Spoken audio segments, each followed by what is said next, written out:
YouTube, how's it going? Welcome back to Paul's Wrath. My name is JD, and today we're continuing with our series of who the best ground-type Pokemon is in Generation 1 Pokemon Blue. If you didn't see my video last week, we played through with Nidoqueen. Nidoqueen had one of the best playthroughs I've ever gotten, and I played through Pokemon Blue. Really set the bar very high for the rest of the ground types. Today we're going to be playing through with its counterpart, Nidoqueen.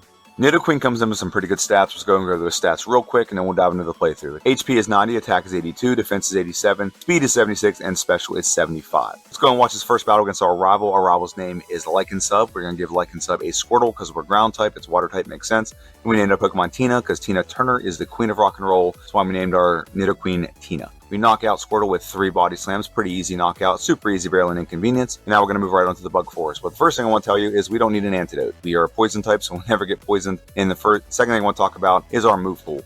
We have Body Slam, Scratch, Tail Whip, and Tackle to start the game. This is not a great move pool compared to Nidoqueen. Nidoqueen is a little bit better. However, this move pool is better to face Brock, and you'll see why here in a little bit. We are also a poison ground type. That's why we didn't choose Bulbasaur. Bulbasaur would have been neutral damage, not effective and super effective damage because we wouldn't have been weak to it. Poison would have canceled out any grass move that it had. We're in a medium slow growth rate, which is the best growth rate to have in a solo playthrough. And then our critical hit rate is 14.84% of the time. Not a bad amount. Could be better, could be worse. But we're going to dive into our second battle against our rival heading towards Victory Road.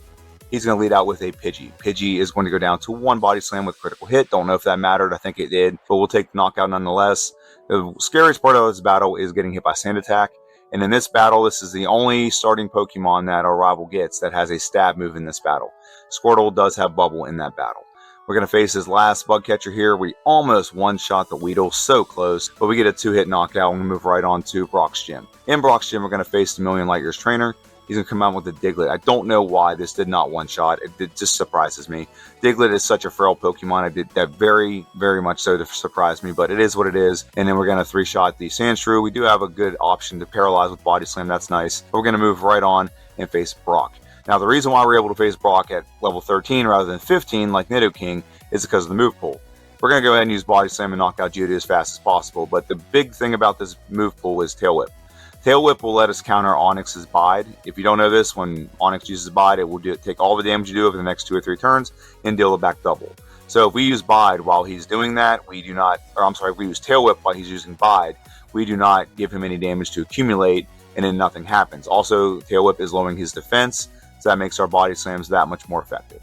So one more Body Slam gets a knockout, very good. We get a pretty easy win over Brock at 4 minutes and just about 10 seconds.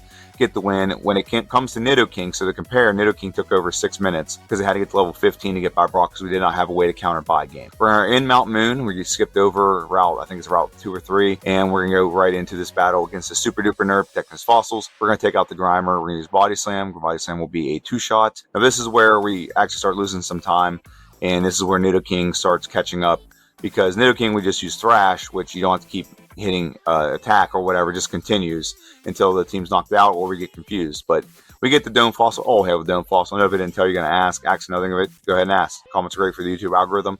We're leading into our next battle against our rival on Nugget Bridge. He's going to come out with a Pidgeotto. Pidgeotto goes down to, 2 body slams? Yep, very good. Abra comes out. We're going to go for Body Slam on the Abra. Very good knockout. Body Slam on the Rattata, and the last Pokemon is Squirtle. Squirtle's bulky, so we get a 2-hit. Very good, pretty easy, pretty clean win over our rival, and that's going to progress us right on and face Misty. Now, we don't want to face Misty right away. Like I said, we are weak to water moves because we're ground type, so we wanted to double back after we've gotten a little bit more levels, and we over-level a little bit for this battle. Body Slam will one-shot the Staryu, and then Starmie comes out. Water Gun, look how much Water Gun did. It did about a quarter. Bubble Beam probably would have done about half, maybe close to half. But we get the win with a couple Body Slams, and we move right on to the SS Sand, and we're going to face our rival. Rival number 4, he's going to lead out with a Pidgeotto again. Pidgeotto will go down to, 1 or 2 Body Slams? We're going to go for Bubble Beam, just to see if it does more. Nope, does about the same.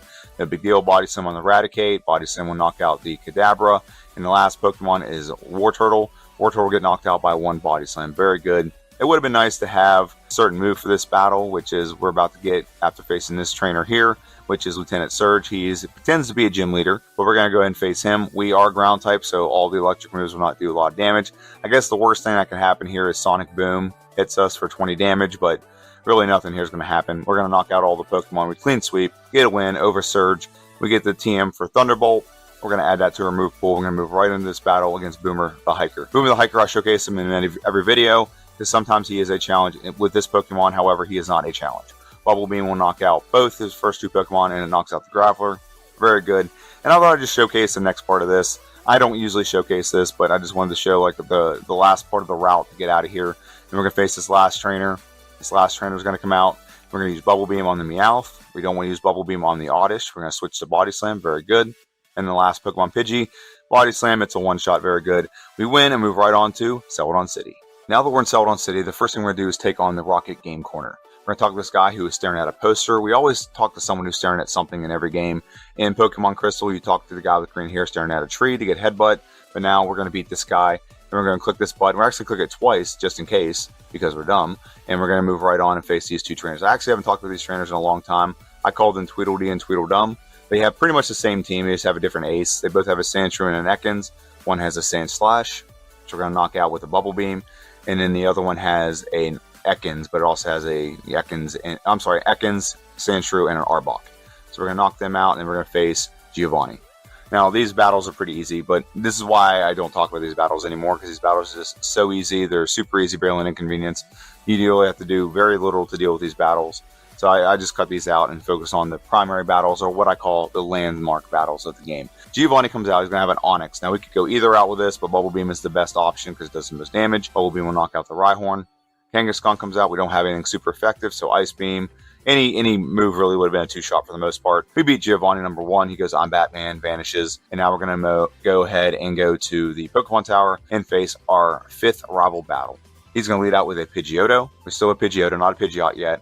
So we go for Thunderbolt on the Pidgeotto. It does hit us with Quick Attack. That's stupid, but it happened. It is what it is. Growlithe goes down to 1 Bubble Beam. Ice Beam on the Execute.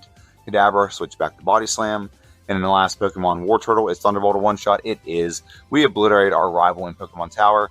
Pokemon Tower actually wasn't the easiest thing for this Pokemon or Nidoking, but we're going to move right on to Silphco after we get the Pokeflute from Mr. Fiji, and we're going to beat this Machoke. And once we get this Machoke beat, we're going to get the best move in the game for us, which is going to be, well, first we're going to grab our rare candy, and then we're going to grab Earthquake. Earthquake, like I said, is the best move in the game for us, and that we're going to leave there. We'll backtrack and face them later, but now we're going to face Erica.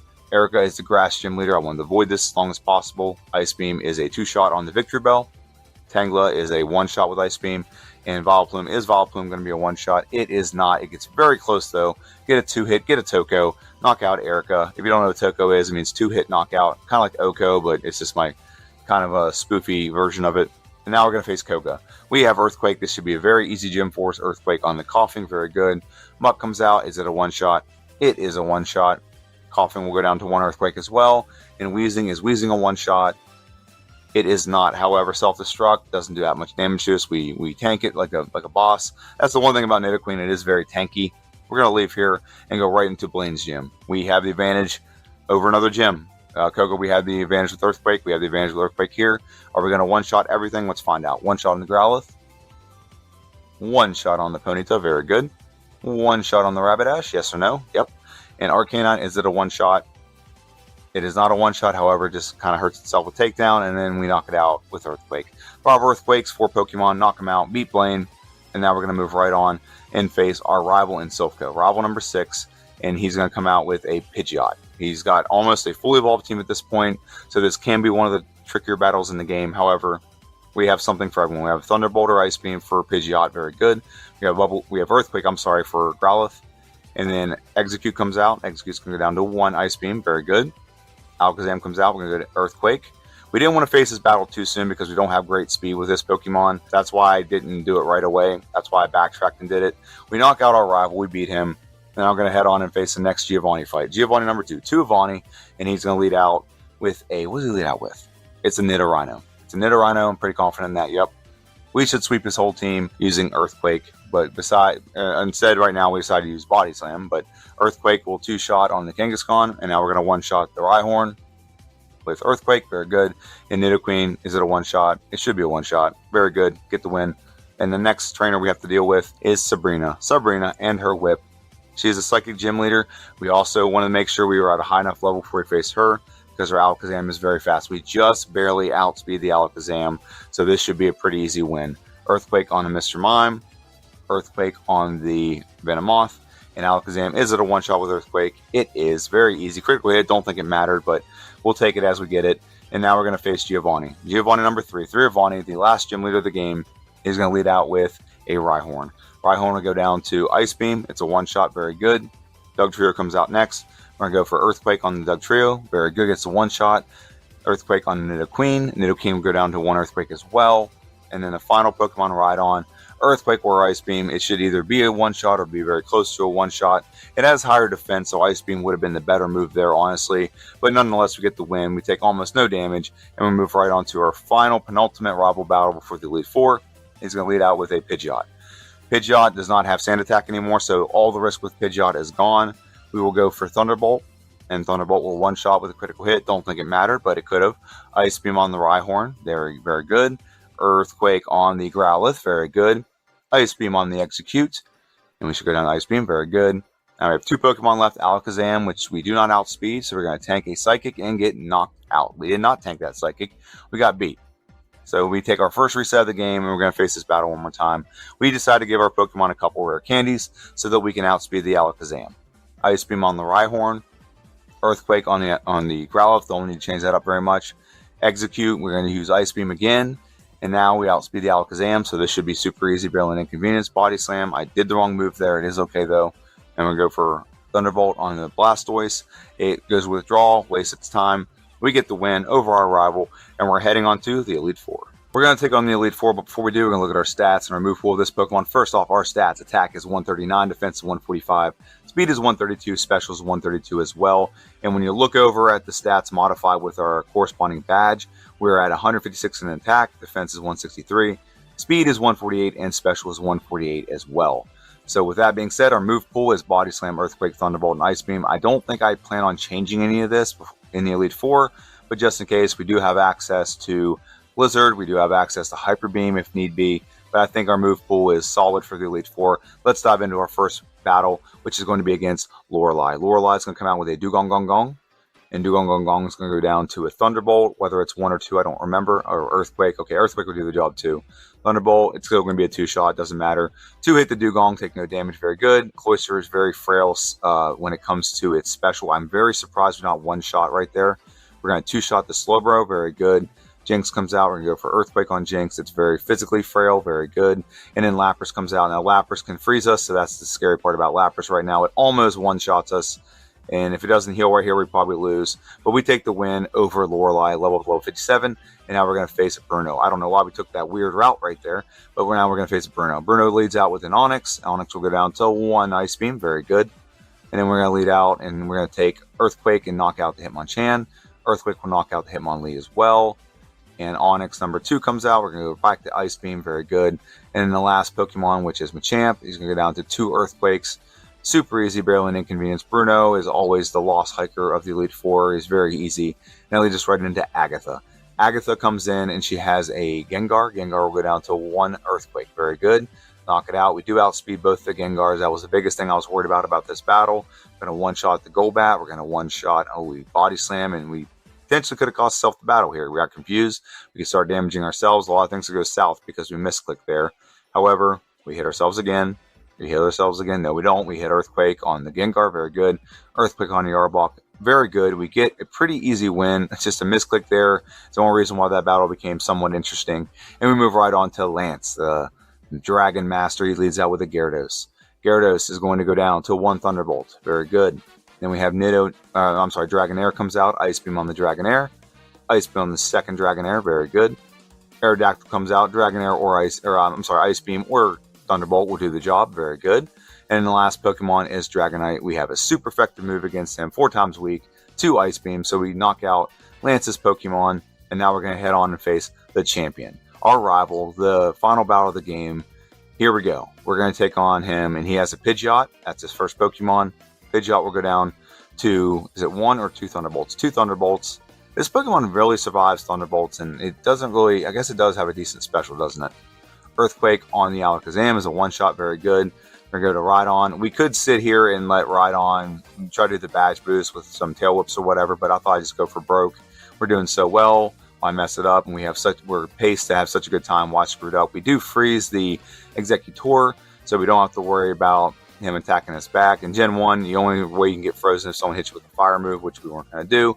And then Thunderbolt on the Blastoise will get a 2-shot. We could have got frozen there, so that could have been bad with Blizzard. But we beat our rival, we beat the champion, and then we get our time locked in at 41 minutes and 54 seconds. This is a stellar time. It is excellent. One of the best times we've ever had in a solo playthrough. With that being said, let's go and look at our tier list real quick. And with our tier list, as a time of 41 minutes and 54 seconds, where does that land Nidoqueen?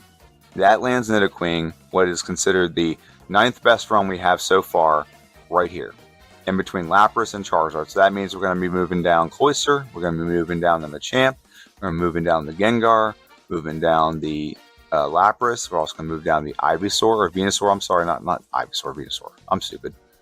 There we go. And now we'll just adjust everyone back, and we'll talk a little bit about this. So far, the ground types are having a good showing. 2 ground types so far pretty much had close to a sub 40 run. I suspect that Nidoqueen will have a sub 40 run in our second playthrough. I have no doubt in my mind about that. And you got to understand that the Pokemon that Nidoqueen is in between Lapras and Charizard. Both have already had 2 runs, so they've had a chance to play, see what they can get better, and then play again. Whereas Nidoqueen on its first run, smack dab in the sub 45 category, and it did pretty well. I'm not gonna lie, it does pretty well. And right now, it's sitting at number 9 on our list, with only room for improvement. The next Pokemon we're gonna do is Sandslash. It comes out next week. I'm also gonna have a playthrough of Pokemon Crystal with Gligar. I've never played through Gligar before, so I'm very excited about that. Let me just think in the comment section down below. Don't forget to like, share, subscribe, and comment on this video. It gets out to more people when you like. It gets out to way more people when you comment. It gets the algorithm going. And subscribing tells me and YouTube you want to come back and watch my videos. I appreciate everyone that watched. You're amazing. Have a good one, and I'll see you guys next time.